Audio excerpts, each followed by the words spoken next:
tikanogara kujeri kujeri kunoku nemuchiudzirana zvinhu zvoti mubatane kuti muone kuti mungabuda sei pamhosva. Saka vakomana tikatanga kudiscussa nyaya umwe wacho anga akaita mukuru wacho baba akabva zvotaura kwazvo Ndibuditsisei Munyaya manibuditsisa Munyaya mukazonzi matonga mukazonzi maitwa sei. Even baba ndikabuda ndokunotsvaga mari yekuti ndikutsvagire lawyer uyo tikatatendana naye katomubuditsa since ari anga akati munhu mukuru. Ngandasara neumwe wachona ndipo tikatataura ngati swati zivana tikaudzana madefense outline emcourt nechichi tasvika court kwakoya uya tikasvika tikatamubuditsa pai Munyaya ndobva court ikabva imuregerera akabva enda nyaya yedu ikabva izonzi nichatonga kusura mangwana ichitanga kutonga kusura mangwana tatongoramba nyaya. Welcome to Chirima Lab Chemicals, your premier laboratory suppliers, supporting STEM excellence in Zimbabwe. We specialize in a wide range of chemicals and apparatus, providing everything you need for reliable scientific work. As specialized sulfuric acid laboratory suppliers, we ensure the highest standards of safety and quality. Our inventory includes top-tier microscopes and durable beakers, designed for accuracy in every observation. From volumetric flasks to Benedict's solution, we supply the essential components for your success. Measure with confidence using our precision pH meters and high-quality burettes. At Chirima, we are your partners in scientific discovery and education. We are dedicated to supporting STEM initiatives, empowering the next generation of our scientists. Visit us in Marandera at Lot 52, Detroit Crescent, or reach out to our team today. Connect with Chirima Lab Chemicals. Quality supplies, expert service. Your science, our priority. Kuchingamidzai kwatiri kuita panguva ino mhuri yeZimbabwe pano paSly Media TV. Zita rangu ndinoitwa Pelagia wokwamupurwa kana kuti Asokostina. Ndichikuchingamidzai muchirongwa chedu Home Away from Home, chirongwa chatinoya nacho mushure mekunge tasangana nevasungwa vakasiyana siyana munzvimbo mumajeri muno muZimbabwe, tichitaurawo navo kuti imhosva ipi inenge yakaparika zvakare nemararamiro avanenge vachiita vari musungwa. Hatingotaura chete nevarume, totwa zvakare nevakadzi dzinoshanya majeri akasiyana siyana. Saka muzuva nhasi mhuri weZimbabwe ndiri kunzvimbo yeGweru, ndiri paHwawa Young Offenders Prison, pataona mukana wokusangana nevakomana vechidiki vanenge vachirarama vari muusungwa. Saka panguva ino ndaona mukana wokusangana kuti nditaure naNyasha Makwenya, mukomana we18 years ari kurarama ari muusungwa, ari pano paHwawa Young Offenders Prison. Ndinokuchingamidza Nyasha, wakadi yako? Makadizini. Ndiri right. Nyasha, vadiwa vatariri vangada kuziva kuti imhosva ipi yakaparika kuti Nyasha nhasi ari kurarama ari musungwa ari pano paHwawa? Mhosva yakaparika yewe mhosva yehouse robbery. Ndo mhosva yakandigaisa ipo panapa. Nature mhosva yangu ndofunga mamuri muna December umo. Saka semukomana anga changonyora Olive taimeta zvimwe zvekuenda kumafaro nekufarawo. But inini vanandaitamba navo ndaitamba neage group inenge iri pamusoro muchana. So musi wachonawo zvakaitika ndezvekuti vakomana akanditi tine mota nhasi tofanira mafaro mukwekwe kumwe kwatida kuenda. Then vakabva kuti sada tuite drive wedu, ngandati alright. Tichibva kulocation vakabva tamunotora vasikana vedu. Tikabva tabva tikatenda kunzvimbo icho nekaparikira mhosva. Saka chikazonshamisa inini chisangana nevakomana. Vakomana vakati konzoni tasvika panzvimbo in fact pakaparwa mhosva. Vakomana vakabva vasvika vakati chitimirira panapa tamunotora vanhu. Vakabva pinda vakomana pagedhi. Vapinda ndofunga vakaita nguva dzinenge 35 minutes vari mukati momeme. Asi chikazonazoshamisa nchiti vakomana pavakabuda vachijamba nejurawo. Chinhu changa akasenga umwe wacho anga akabata laptop, umwe wacho anga ane boots pai maoko. Ndobva svika akabva rova mota mukomana. Ndikandomutsa mota ngatatofamba. Tikatobva papeya panzvimbo ichona tikanopaka kwatikanopaka. So tanopaka kwaka ndipo ndikazobvunza kuti type ipi zvinhu izvi mazodiko, vasikana vachona type ipi vari kupi. Ndikazona mvana pane patikaudza kuti kuenda kuCHETE. Hapana patikaudza kuti kuenda kuCHETE, asi tiri kutobva kuCHETE watopinda CHETE unoonawo mari yako. Ndipo vakabva tondiverengera mari yavakandiverengera. Then vakabva vazondibvunza kuti kana ndaidawo laptop neimwe foni yavanga atorepo pa ndikandati zvandidisa kwakazondipa mari. From there tikatonoisa zvinhu kwatikanozvisa kumba komwe accused wangu, tikatabva tikatenda kumafaro kunana bhawa chichichi, ndo zvikaitika pamuswe wangu. Alright. Toda kuti tiita zvinosada kunzwa kuti musuyu saka ivo vakazokupa mari pavakakuverengera mari. Musuyu wakomana akandipa 400 US. 400 US. Ndio mari yandikapiwa nakomana. Ivo waiziva kuti vane mari yakawanda kudaro? Kuziva ndasikazivi, but mari kuziva kwangu imari inenge yangatotorwa vanhu vachipamba patikasvika papa. Alright. Saka ivo wati watamba nevanhu vanga vari vahombe kwauri? Yes. Ivo panguva chongo chine 17 years ndizvo? Ndande 17. Ngone 17 years. Yeah. Ivo waimboda kunzwisisa here kuti vakomana vanorarama sei? Kunzwisisa kuti vakomana vanorarama sei ndikangoti vakomana ndikatanga kulinganawo neumwe shamwari wangu anga amoita zvokutiza chikoro. Saka ndaiwira nevakomana nemhaka ndotamba neshamwari yangu yati katazongobatana tese tikatanga kudi kuwirirana. Then ndofunga panguva yeCovid yaya. Nguva yeCovid yaya ndo pandakanyatsolinga nevakomana tikatanga natsokufambidzana nevakomana. Tikatanga towirirana zvokutowirirana chaizvo. So vakomana ndikati vakomana tatanga kulinganawo papa. Taikoza taikuenda taita zvokuenda mamaini. Taenda kumaini chinochera navo nekudidide vachintsvakisa mari mune zvakanaka. But chinhu chaizondidzisa kunyanya kudhakwa nedoro, mbanja yangu ndasikabhemi nenanafoja ndasikabati. Saka vaizondekisa nedoro nekundizisa mamambuya mamai vasikana chichichi. Ndo life yaindraramisa. Kana vachiti vaikuzivisa mambuya mamai vaikuigira vanhu vahombe vakadzi vaita sei? Kana taiti tikabuda so taenda nawa tabva kumaini kwachona kwatinenge tabva takuenda kubar munoona pane vasikana vakadzi vanenge ngori pakasiyana siyana. Obva tanga tuchinonza ukapusa osho, obva tanga todi uchibhadhara mari, ndizvimwe zvezvinhu zvataita. Ndo life yandairarama nekumadoro nekugara ndakadhakwa, ndizvo ndekugara ndakaita. Asi waisatomboziva kuti vanhu vanoita nezveyavo? Kuti vanoita nezvevakomana tasikazivi, but isi taizokuti imwe musika wayo kufamba tichirova vanhu mumarokesheni. Kozika moti vaiva vaitu iyoyo yekufamba muchikorova vanhu muchibhula mwanhu. Ndo life yandaenda kurarama. Nekuda kwevakomana avo? Nekuda kwevakomana. Apa mai waigara kupi kwawaisangana nevakomana? Ndaigara Kwekwe-Mbizo 15. Kwekwe-Mbizo 15? Yes. Wati ndo mhosva yakaparika. Wazoenda mukoti iwewe.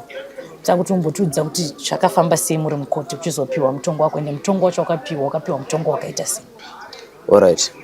Ndikati nini nimukudzosera kumashure muchana, ndikati nini batwa kwandikaitwa nemapurisa. Ndakabatiswa nemunin'ina omwe accused wachona wandeve naye. Nemati patazobva patikabva noita chitike ndakandatanga kutodiscussa naye, so timene muchidiscussa muchibhigana zvazvo muchisimbisana kuti but pepe mari katikatoita chichifarana chimwe tichitaura. Saka uya akabva batiwawo ari pakutoita umwe mhosva yaitoitawo kwaitoyo. Mukuzotaura nekurovawo nemapurisa nomamba akazotaura kuti kunana Nyasha, kunana Nhengi, kunana vanoita zvakati. Mukuiza ndikobatwa kwandikazoitawo nemapurisa vachitanga kunyorerawo nyaya nedzimwe nyaya dzanda ndisikatozivewo nemati pakundirova indibvumisawo dzimwe nyaya dzanga kugara nadzo. Saka ndikazotanga kubvuma nyaya dzakati wandei including robbery. Ndikatotanga kuti neno ndaitovepo. Ndikandazotorwa ngendiso koti. Nendiso koti ndakasvika zvishuwa koti vakandibvunza wabatwa zvakanaka so. Ndikandatanga kuvaudza kuti haina ndabatwa zvakanaka ndarohwa ndaitwa so. Ndikavaudza zvese vakabva ndarimindiwa ndikabva nyange ikazosvika pakuzonzi yaida kutongo. Ichitongo vakabva nditi mhosva uri kuibvuma here. Ndikabva ndairamba. Hapana pera 2 weeks ndofunga umwe wachona vangamotitize vakomana ndeve navo. Ndanichiri ndega. Vakamotitize saka ndikazobatwa after. Tikasangana tasanganiswa. Tikanogara kujeri kujeri kunoku nemuchiudzirana zvinhu zvoti mubatane kuti muone kuti mungabuda sei pamhosva. Saka vakomana tikatanga kudiscussa nyaya. Umwe wachona anga akaita mukuru wachona baba akabva azotaura kwazvo Ndibuditsisei Munyaya, manibuditsisa Munyaya mukazonzi matongo kana mukazonzi maitiwa sei. Even baba ndikabuda ndokunotsvaga mari yokuti ndikutsvagire lawyer. uyo tikatatenda naye katombuditsa sinzi ari yanga akati munhu mukuru ngandasara nomwe wachona ndipo tikatataura ngati swati zivani tikaudzana madefense outline emcourt nechichi tasvika court kwakoya uya tikatasvika tikatamubuditsa pai munyaya ndobva court ikabva yamuregerera akabva enda nyaya yedu ikabva yazonzwazvo nichatongwa kusura mangwana ichitanga kutongwa kusura mangwana tatongoramba nyaya uyo achiramba nyaya tichitoti isati atizivana chero edu taizivana saka ndandikaisirwa 4 counts robbery pamba pa everengo ichinzika zone 3 counts mukoti nematikwa zone 3 different people ndo vakarobewa then ne unlawful entry 1 yanga yakaiswa nemapurisa inini ndikabva tapinda trial nekazosvika unana judgment kusvika mabatwa nemhosva mang'ari yokutanga kubvirwa inini wabatwa nemhosva count 1 2 and 3 ne4 yachona yakudi yakubata uya ndobvanzika zona wabatwa ne-unlawful entry 1 asi mukoti vana mang'ari vaitotaura vachitoti kwazvoni uyu murefu uyu vanomuziva but uyu mudiko vakazoita sokumuradzwa nemapurisa murefu waive umwe accused wangu inini chinzwa ikadika tikazongazira mapurisa but kairadza tikabvuma mhosva so ndikokubatwa kwandikaitwa nemhosva vakabva vanditonga ndikatongwa nchinzi inini 5 years imprisonment panhau yerobhari yakubata urwana ndikandazonzi gore unlawful entry pane imwe ndikandi gore to make them 6 saka ndikazotongwa makore 6 umwe wachona ndeve naye akatongwa 2 years wanda ndinaye mumbe wachona accused wangu akatongwa 2 years ndozvakaitika mukoti. Wakabvisirwa here mamwe makore kana kuti wakangosiwawo ne6 years? Mukoti vanondibvisira vanosendi makore angu 6. Saka kuno kwacho wakazobvisirwa kana kuti ngori ne6? Kuno kwakazondibvisira ndikazosara ne4. Wasara ne4? Yes. Alright, Nyasha, iwo wari mukoti muchiona kuti vamwe vari kutobuda nenyaya asi wati wakangoita drive and waisaziva kuti vakomana ndo zvavaiita uchipiwa mutongo we6 years wakanzwa sei? Panguva yachiona ndaiona nge Ethereum andatomhosisa musoro sterek nemati ndikakonzwa ndichida kuchema bandeve nekamwe kausimbisa kuti avhele ndobuda ndokutora apiwu nezvimwe zvakadeo ndikandatoenda kuchitokisi nchienda kuchitokisi dzikazotanga zimazodhonza pfungwa kundatotongwa ndofunga ndagara 2 weeks ndiri paprison bopa ndingazotanga zona dzozo ndatotongwa kai umwe wachona wandaive naye panyaya chona umwe wachona akapara naye most anga kutondiseka kutofara achitotengera kutotimoka zvimwe zvezvo pajeri akabva tozende umwe wachona anga tikwazana achabuda achazodzoka achizoti dididi haana kuzombobvira dzoka up to now ndikatomufonera haana kumubvira dzoka and chikutozondorwadza ndichoti vanhu vandipanza vanenge vachizokudza kuti akutofamba achitosvibisa zita rako achitoti kwai ndiwe wanga wamusungisa nekudidididi saka ndikazotanga zona zozozvihwisa ndanatsotongwa ndikakoti mu2 weeks chizoenda mberi. Alright, Nyasha, tida kutanzwa nyaya yako. Tida kumbobvunzawo kuti iwe Nyasha wati wakazotamba nevanhu ava mumwe wacho anga atiza chikoro zvaita zvakaita sei. Vadiwa vatari vada kumboziva kuti Nyasha makwenya ndizvo? Nyasha makwenya. Upenyu hwako uchiri panze uchikura uzosvika kusangana nevakomana wairarama upenyu hwanga wakaita sei? Okay, ndichikura inini ndakakura ine Christian home. Nditori mu7th Day Adventist pantori. Ndikatokura ndichitoenda kuchurch ndaitopfekawo mafomari nemapoint shoe ndichitoendawo kuchurch ndichitoita zvinhu zvinotodadisa chose kuchurch ndaitoparticipate maprograms echurch kuchikoro ndikatoenda kuchikoro chitori naniwo kuFitchley primary secondary chona ndikatoenda kuchikoro chitori nani kwekwai saka ndokura kwandikakoitawo ndikakoti ndikokura kwandikakoita but kumba kwedu hakusi kuti kwazvo kunowanikwa sterek kana kunoshayikwa sterek mudharaunda anoshandawo akaemployiwa mugovernment anoshanda mugovernment mai angu futi anoshanda but hatikati kumba kwedu toshaya zvese zvinhu zvinongodiwa nemwana zvese zvinhu zvinongonzi kwazvoni zinongodiwa nemwana ndaizwana. But apa COVID papa pakazondikwadza. Chii chakaitika paCovid chakazokukwadza chauri kutaura iwe? Ndaitoenda chikoro. Ndofunga ndaitoenda chikoro. Form 1 yangu ndikaitangira 2018. Chenda form 1 ndaitoone shungu dzechikoro. Chikoro ndaitochidawo. Form 2, form 3 pakazonzwa ni COVID ya. COVID ya ichinza itika sika ma schools isingaiti chi ngaite shutdown. Aita shutdown ma schools ndikabva ndatanga kugara pamba vabereki mdarongo angogara ari kubasa kwake. Chembere wanenge achikoita zvekubasa kwake uko. Vese mchembere aizongodzokawo manheru kana mapast 9 to 10. Saka nguva zhinji udzisi ndendiri 1 padeni. Ndendiri 1 pamba. Baba nga ndatanga kutamba nevakomana. Ndatanga kutamba nevakomana china umaenda mutano ndanda umaenda kumaini. Ndaitowana mari yandaitowana. Ndichitowana zvimwe zvinhu zvandaitowana. To an extent zoti inini ndanda kutoti dzimwe nguva mai vangu vachitaura neni vachitonitsura pane mamwe symptoms avaitoona. Ndatanga tovabhongera kana tovaitira zvimwe zvinhu zvinotorwadza kana tochitaura kana zuva ranhasi. Ndarongo achitoti akada kutaura neni uri kudhakwa kaiwo ndanowo kwambona anodhakwa panapa isi pana kuti ndochechi uri kudi ndaitovaita umwe munhu asitona atodzidza kana kuti todi. Sandazodzokera chikoro kusanzi ngasifuri ndowatyawo baba vangu ndikadzokera chikoro but kuti kozo ndaida chikoro ndanda kuchida chikoro chicho. Musoro mama ngozara brenze kutsvaga mari nekumwa doro nchinodhakwa nekumhanyisana nezvasikana nekudidi ndizvo ndanda kumhanyisana nazvo. Saka nchidzokera chikoro papa ndaikokodzokera chikoro zvonzi ndikunzi ndende chikoro semunhu akabhadhira school fees ndaende chikoro. Chinosvika kwekuya kwaine nyaya yemakala andinani anosubmita kala 1. Mazama ndikatonyorawo ndaitondisoma lesson. Ndikanonyora mazama asina kusubmita makala. Nekudaro andamarisa kusvika pandiri panapa. Ndototangidza toenda chikoro. Akabva azongo ari missing paper nemandasina kunyorawo makala. Ndaiti ndi kuchikoro inini ndandatosvika palevel rekutozvibhosta nemati pamwe ndende chimwe chimachi kana $200 chandende nacho momwe. Ndanga tozvibhosta kana zvekutotanga toudza maticha zvimwe zvinhu serious. I still remember mazuva ndanda kutomotakura nharikeni muchikoro.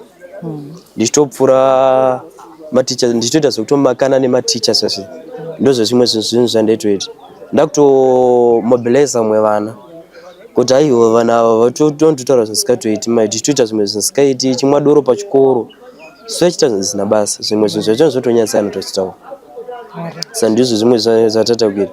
Saka COVID-19 ndini ikazonikanganisa ini pakuti ndasingachateereri. Ndanda kozviita inini kuti inini ndozvitonga muupenyu hwangu ndozviitira zvese zvandongoda zvandongofeel. Saka COVID-19 yakazonita kuti ndichiregera kusada chechi ndasingachaidi. Kuchikoro ndasikachachidi. Ndasingachaone vabereki vangu sevanhu. Saka yakandikwadza nekutamba nevamwe vanhu vasina zera neni. Ndikaudza kuti munhu mukuru wandikuti mukuru wachona ndaitamba naye. He was 46. Umwe wachona anga ane 37. Vamwe wachona vakatiwandisawo. Ndanga kutoassociata nemama criminals anotozikamwa. Nekuda kugadzira chimbiri chifemu. Kuna nyasha anozoita zvinhu zvakazodai. Ndizvo ndanda kufocus. Ndanda kufocus pazvisana nebasa rese mukati meupenyu. Alright, nyasha. Ndikuona muchitaura kuti ukuratidza kuti zvinhu izvozvo ukuregret. Yeah. Ndoda kuti umbotaura nemhuri yeZimbabwe vari kuona chirongwa chako kuti ndezvipi zvawazodzidza panyaya yako yese nhasi ukagara muusungwa nekuda kwezvese zvawataura kuti ndanda kusateerera vabereki vangu ndada kuita zvakawanda. Apa tautaura nemhuri yeZimbabwe uchivaonesawo kuti wachinja wadzidza hauchada kufamba nenzira idzodzo. Para kumhuri yeZimbabwe iri kundinzwa rinozora nhasi. Ndichitanga kumayouth vanhu vakomana nevasikana vezera rangu rineri. Ndiri kuti inini kusateerera vabereki chinhu chandingazowisa ndiri mukati munomu kuti hapana mubereki anoda kuona mwana wake achirasika. Hapana mai vako pavakazombokuvenga iwo zvokuti vanenge vaida zokuona uchitorasika kana kuti utofamba nedzimwe nzira dzakaipa. Asi mubereki wake anenge achitoexpecta the best. kubva kwauri. Saka kwa mwana ari kundiona muzora nhasi ndikukurudzirai kuti musade zvinhu. Uchiwana mukana wekuti uende kuchikoro, uchiwana mukana wekuti uende kuchechi, uchiwana mukana wekuti mugara namai ako nababa vako pasi vachisama kukutsura, zvakawanda zvavanenge vaona, zvakawanda zvavanenge vatodzidzawo. Saka kwakomana zera zvinodhaka izvi zvazibatsiri, zvinhu zvinongoti rivadza nengoti isa focus kuti kuona zvinhu zviri padhuze dhuze. Unongosingakwanisi kufocus pane zvimwe zvinhu zviri kumberi. Sanduri zvikaira zvinhu zvakaita sana doro, madrugs ana mutoro zvezvimwe zvacho zvinobhomwa panze. Saka kune mayouth akaita useni, madrugs ada kusiyiwa. Tomotanga natsoteerera abereki nekuteerera vamwe vana vakuru nemati ndo vega vanhu vanotipa maadvice anokwanisa kutivaka muupenyu. Ende futi ngati associate nevanhu vanovakawo, vanhu vasiri vakuruwo kwatiri. Mati vazhinji vachiona tikurasisiwa nevanhu vakuru kwatiri. Then kuvabereki vari kundionawo, roedzerai vana venyu panzira dzakanaka, roedzerai vana venyu panzira dzaMwari. Musatendere vana venyu vachitanga kukuitiraiwo stubbornness kana kuti kukuitirai urudu. Taurai navo, garai navo pasi, muvaonese zvinhu zvakanatsonaka chaizvo. Munonatsokuvastudawo kuti vakumbofamba sei mumasocieties umu, vari kufamba seiwo pavanoswera pavanotambira. Muchimonatsomuvatsvaga nekuvainvestigata kuti vanomuita nezvei. Nemadzimwe dzenguva munenge makagara makarelax vabereki, vana tichitorasika tichitoita zvimwe zvinhu zvotonyadza kunze. Saka ndio advice yangu kuvabereki nekune mayouth angu. Alright, ndinotenda nyasha. Iwe muno mutonzwa kuti munoitwa maprogram akasiyana siyana. Hamune muchinzwana nasekuru neJeri. Iwe une program here yauri kuitawo uri muJeri muno wakamirira kuti ukwanise kupedza mutongo wako. Izvezvi nditori form 3. Alright. Pano pachikoro. Next year June ndiri kutonyora. Alright. Yes, ndonyora 7 subjects. Next year June. Alright. Saka iwe muchikoro umo ndezvipi zvawakudzidza waona mukana izvo zviri mukati, nekuti watapa pa wanga kusada zvechikoro wangoendawo chinoita, ndezvipi zvauri kuona musiyano wauri kuona kuti uri muno muchidzidza nepawanga uri kunzoko? Tiri muno mukati muno tikupa mukana wakakurisa wekuti tidzidze. Nguva yedu zhinji vari kutowanzira kuti tifare zvinhu zvedu zvekudzidza. Vari kutipawo maadvice vanasekuru ava vanotichengeta kuti tifare zvinhu zvemabhuku, vachizotiudzawo vachitikurudzirawo kuti mafanzi anenge aripo dzimwe dzenguva kuti tichiramba tichienda mberi. Asi nesu totosangana nemachallenges akasiyana togona kuzoshaya zvinhu zvakaita kunge mabhuku, matextbook nezvimwe zvinhu zvekushandisawo mastationary zvozvomaita zvichizombonetsawo pano paprison. Alright. Sachira kuti ndizvo zvinhu zvauri kuda kushandisa uri mukati mo? Ndichitodawo mastationary, matextbook, ndo zvimwe zvinhu zvandinchitoda. Alright. Sati takunzwa kuti samama nadhedhe vanomboyera vachikuona? Mama angu vanowanzokuuya. Vanonzouya vachikuona? Mama vanombouya vachimondoonawo. Dhedhe makati ndo vahwisa anenge ari occupied nebasa kazhinji kachona. Saka vanozomboya up and up, but vanowanzotumira mai vangu kuti vandidi vandione. Saka mama pavanenge vachiuya vanenge vachiti uchi vachitaura newe? Mama pavanonzokuuya vari kundibvunza, saka iwe uda kuzovei mukati meupenyu, uda kuita nezveiwo mukati meupenyu. I promised my mother kuti next year chinyora June ipapo ndobva ndatanga kutoenda form 5. Alright.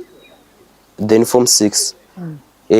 Vision yangu kana titarisiro yangu ende ndozati tichazoitika. Ndine certainty nazo kuti tichazoitika, kuti ndichazoita jet pilot. Okay. Ndikazonzi ndafaila kuita jet pilot, ndichazoita fixed wing aircraft pilot. Eve shure yangu ndada muita musoja, but nemakatosa tichazoita svibiso zvikumwe maoko neidentity azvichakuitika, but izvozvo ndichazoachieve. Ndikazonzi ndatadza izvozvo maybe ndikazoitawo mufundisi.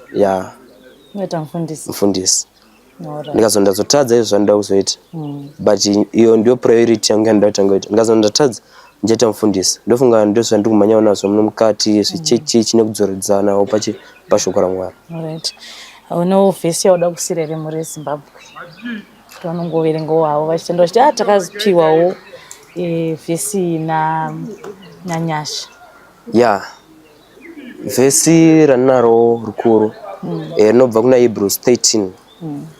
Vhesi ya 5. Inoti kwanzoni rangarirai vasungwa sekunge makasungwa navo.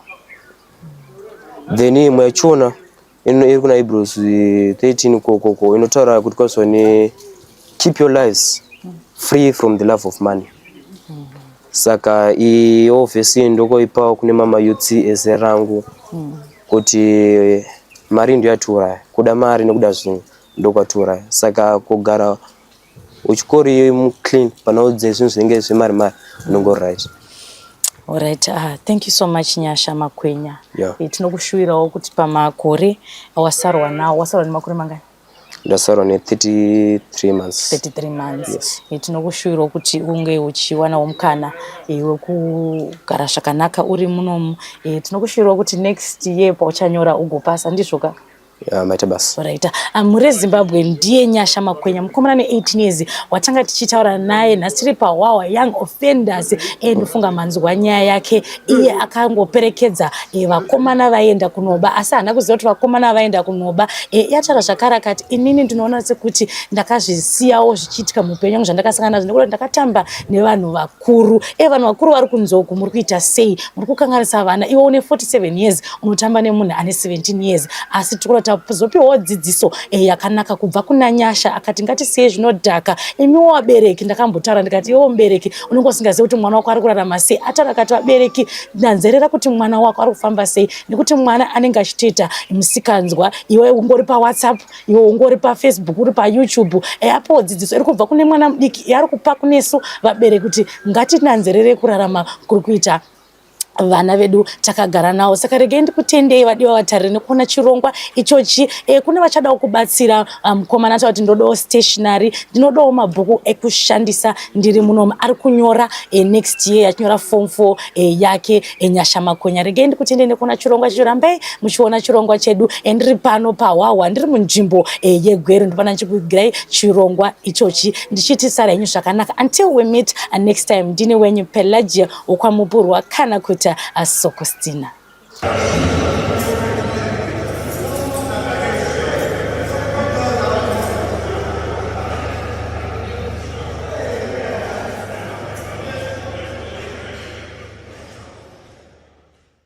Welcome to Chirima Lab Chemicals, your premier laboratory suppliers supporting STEM excellence in Zimbabwe. We specialize in a wide range of chemicals and apparatus, providing everything you need for reliable scientific work.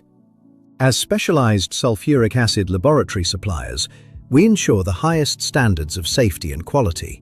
Our inventory includes top-tier microscopes and durable beakers designed for accuracy in every observation. From volumetric flasks to Benedict's solution, we supply the essential components for your success. Measure with confidence using our precision pH meters and high-quality burettes. At Chirima, we are your partners in scientific discovery and education. We are dedicated to supporting STEM initiatives, empowering the next generation of our scientists. Visit us in Marandera at Lot 52, Detroit Crescent, or reach out to our team today.